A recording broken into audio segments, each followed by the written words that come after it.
Well, we have another Kansas City Chiefs primetime game. Yay, yippee! And also the Washington Commanders without Jaden Daniels. So interesting game here. I actually do think this one's more fun to break down than what I'm leaning on to, because the Chiefs do have Rashee Rice back. We saw Rashad Smith getting some more work as well. So it is kind of a fun slate to break down. All right, guys, so as always, I like to start off with a quick game preview. It is worth calling out that the Chiefs are going to be 11.5-point favorites in this game. That will dictate kind of some of the prop bets that we can be on for this game. Okay, it's really whether or not you think Washington can keep it close, and really how long they can keep it close enough for. The game total is about 48 points on average here, guys, so decently high scoring game there as well, obviously in favor of the Chiefs. And so I do just want to start off with the good prop bets that we are getting here for the Monday Night Football game here. Let's start with Isaiah Pacheco. So we're being told to bet on Isaiah Pacheco for under his fantasy score here of 9. And I actually don't mind this one. The issue that we might get to with this one is the fact that it is expected to be a blowout. Okay, guys. So in the last game, Isaiah Pacheco saw 56% of the snaps, but he ended up getting 15 rushing attempts and 57 rush yards as well. Okay, he is someone that it kind of seems like he's going to be the grinded out type of player. Kareem Hunt ended up with this season, though, 19% of the snaps last week. So that is a little bit of a concern, but this is basically betting on Pacheco to not score a touchdown. So you'd basically be betting on, well, Kareem Hunt to score a touchdown there. Again, with this 11.5-point spread, I could see that end up happening. That is the concern there with that, is that he could end up scoring a touchdown. And then the other one that we're getting for a good bet here for KC is going to be Xavier Worthy to get under his fantasy score as well. Now, the only way I see this one not hitting is due to their game last week, where we saw Rashee Rice get a lot of manufactured touches. Rice only ended up playing 41% of the snaps in total. Now, to be fair, he played basically 50% of the snaps through the first 3 quarters. Rice did. So you would expect that number to go up. But Worthy ended up playing 59% of the snaps, had a 72% route share, still had 4 targets in that game. I could see a path where, because Rice was so active, he had a 60% route share, or target share on his routes, which is crazy. Rashad Smith actually has a very high target share as well. I could see all that defensive attention going to those players, where Worthy finally pops a big play downfield. Now, the issue with Worthy is Tyquan Thornton's on the team. Tyquan Thornton has basically been the downfield threat. Thornton had an 82 air yards in the last game as well. So all in all, I do agree that these two bets are probably two of the better prop bets that we are getting. I don't mind them, but I did want to call that out. And then another fantasy score prop bet that we are getting that is somewhat interesting if you think that he's going to play a little bit more and going to be part of the reason as to why this game ends up being a blowout. Rashee Rice for over. His fantasy score has a 52% likelihood to hit. If we look at the underdog line, the average sportsbook line, and the projection data, they're all giving him about 16 here. So really doesn't end up being a terrible prop bet here. And if we look at this bet here for Rice, it does somewhat make sense. I mean, you got him projected to get 6 receptions, 5.5, so 6 receptions, and then 67 receiving yards basically. So not exactly great. I mean, that's 12. Chances are he's could score a touchdown. So it's about a 50-50 split as to whether or not he scores a touchdown. Honestly, though, if we're betting his over fantasy score, you could just end up getting to him to score a touchdown. I actually like his over receptions the best. This ends up being a bet that I think he'll get to. Again, the concern here would be the game being a blowout, but if it's a blowout, he would be part of the reason as to why. You would expect him to get a little bit more snaps in this game. Again, he played basically 50% of the snaps through the first 3 quarters when the game was intact. And this game is projected to be a blowout as well, so maybe we'll give him 55% of the snaps through the first 3 quarters. But again, it's just the amount of usage that he had in that game, guys. About a 60% target share, ended up with 7 receptions on that game. He was just heavily involved throughout that game plan.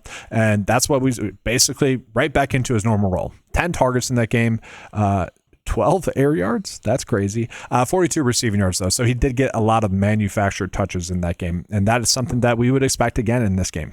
And then if we jump into kind of the Washington prop bets that we're getting one that's almost a good bet. So a good bet is over 54% likely to hit. That'd be Marcus Mariota to get over his fantasy score. And I don't think this would be the bet that we'd want to get to with him. If we are betting on Marcus Mariota, I think the bet that we actually want to get to is over his rush yards. Okay, so it is worth calling out that this bet for him to get over 28.5 rush yards has a 51.4% likelihood for the over to hit. So already a spot that we probably like a little bit there. Average sportsbook line has it closer to 29. Projection data 27.2, kind of in the same outcome possibilities there. And so what I find interesting about this bet is, one, the matchup, we'll touch on that in a second, but the fact that they're giving him 5.5 rush attempts as a goblin bet. He's only gotten that over once. Now, yes, we know Dallas Daniels ended up getting injured in that game. I get that, okay? But he also has done pretty well rush yards wise over the past 3 games. Now he gets a very good matchup against the Kansas City Chiefs that give up some of the most rushing yards to opposing quarterbacks as well.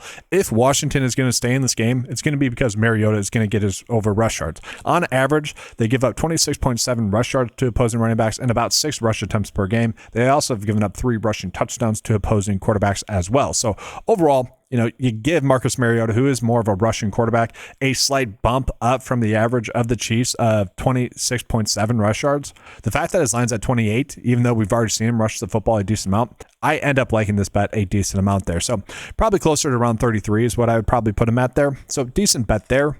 And then that's kind of it in terms of like good bets that the data is telling us to get to. So we're going to force some bets in here just as an FYI. So I want to go ahead and talk about Rashad Smith. It is worth calling out, guys, that if you're looking at his snaps from last week, it is definitely skewed. He ended up with his most snaps of the year, 35% of the snaps, and his carries as well. He ended up with 14 carries for 39 rush yards. He ended up with 5 targets for 42 yards. I wouldn't say that his receiving yards are all skewed at all, and his receiving production skewed at all. He did have a minus 16% air yards, though, which tells you everything you need to know there. But it is worth calling out, guys, that 10 of his 14 carries all came in the fourth quarter when that game was already a blowout. Okay, he had a 24% snap share before the half. Okay, so that is worth calling out. That's basically been his a little bit more than his normal role. Okay, but still about what you'd expect him to get. It's about 24% of the snaps. And that's what we should expect for a majority of this game. But again, it is 11.5 point spread. So chances are he will get some work in garbage time. And that really becomes the point of contention here is if you think it is going to be a blowout, then you probably do like some of the best that we're getting here for Rashad Smith. You would like his over rush yards because he would get some of that garbage time work. But what I like the most in this game is actually him to get over 2 receptions. Okay. The projection data has him at about 1.7 receptions. I actually think he could end up getting the over on this. So it is important to call it, guys, that per route run, he has a 42% target share on that. Okay, which is pretty darn crazy. Basically, when he's been on the field, he's been getting the football. And this actually went down a little bit last week because he was playing so many limited snaps. He was basically averaging 50% when he was playing. But snaps without a touch, guys, snaps with a touch, 45%. So 45% of the snaps he's played, he's getting a touch. It is crazy the amount of usage that he's had. And that has been the game plan with him. It really has, guys. I do want to call it the amount of routes he's run, though. Week 1, 7. Week 2, 4. Week 3, 3. And then week 4, 11. Week 5, 4. And then week 6, 5. And then last week, 9. Now I want to go over his receptions over the past 4 weeks, guys. 4, 3, 4, and 5. So again, he's just getting targeted heavily. They are designing plays for him, and they're easy plays to hit as well. And so that's what I like. But the only issue that I have with this is, again, because Rice had such a good game last week, I could see them kind of just zig. The classic zigzag here when everyone's saying they're going to continue to zag, if that makes sense, where they just kind of flip the script and just pepper Worthy a little bit more. I doubt that. I think they're just going to stick to the script, but it wouldn't be surprising to see that happen. So with that being said, I do like Smith over 2 receptions. And then I do want to talk about Jeremy McNichols here as well. I was pretty shocked at his receiving yards line here. Again, with this being a game that is projected to be a game where they're playing from behind. It's 11.5 point spread. Even if they end up covering that, I do like getting to Jeremy McNichols in this spot. So we do know he's more of the passing down back, guys. He ended up playing 35% of the snaps last week, a game that the Commanders did get blown out in. Okay. Bill Krosky-Merritt played 50% of the snaps, Chris Rodriguez 14%, but McNichols ended up with 3 targets in that game. As we can see, the last 3 games, he's been able to get the over receiving yards in every game thus far, and just with a more pass-heavy script, you would expect him to get a decent amount of work in the receiving game in this game, and so that's kind of what I'm betting on here in this spot. Over the last 4 weeks, guys, he's ran double-digit routes in every game. He's had 2 receptions or more in every game over the last 4 games as well, so that bodes well for him. Good game script for that bet to hit. And then lastly, I do just want to touch on these 2 guys. So yes, it's going to be definitely a more pass heavy script here for the Washington Commanders. And you would expect Ertz to get a lot of receptions in this game, a lot of targets at least, but the Chiefs have been pretty tough stopping opposing tight ends, averaging only 3.5 receptions to opposing tight ends given up, only 33 receiving yards given up, and only 1 touchdown. And so, yes, it's going to be a pass heavy script. He should get a bunch of targets. And this would be a bet that I thought I would get to. It does feel a little bit too tight for me to get to. And then, guys, basically the exact same thing here for Deebo Samuel. I probably like getting to his over 4.5 receptions still, even though it's a difficult matchup. Just again, should be a game where they're playing from behind, maybe a little bit of garbage time with this one. But the Chiefs are only giving up an average of 3.8 receptions per receiver and only 39.5 receiving yards. Now, the thing with Deebo Samuel is we know he's going to get, a couple of manufactured touches. And so because of that, I don't mind getting to his overs. With Deebo Samuel, looking at his fantasy score, it's a little bit interesting. 50 rush receiving yards basically and 4.5 receptions. I mean, that's not terrible, but probably would just be looking at his over receptions if we wanted to find a bet for him. And then just lastly, guys, it is worth calling out Patrick Mahomes' fantasy score. Underdog has this at 24.5. So if you guys like the over for Patrick Mahomes' fantasy score, you'd be betting on that here on PrizePicks.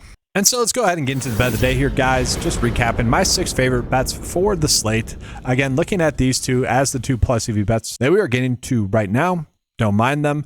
Very much touchdown dependent. Obviously, if they score a touchdown, those will probably not hit. And then just get into the receptions. I do think the manufactured touches for Rice and also Smith will end up hitting. I will say these bets, they correlate, but the exact opposite could end up hitting. So just be warned. Like, if these go 0 for 4, that also would not be shocking. The more likely outcome is that it does go 4 for 4 here. That's the beauty of it, but also a little bit warned there. And then I will say, I don't necessarily love the fact that we're betting on 2 backup running backs that are going to play probably max of 35% of the snaps. That does worry me.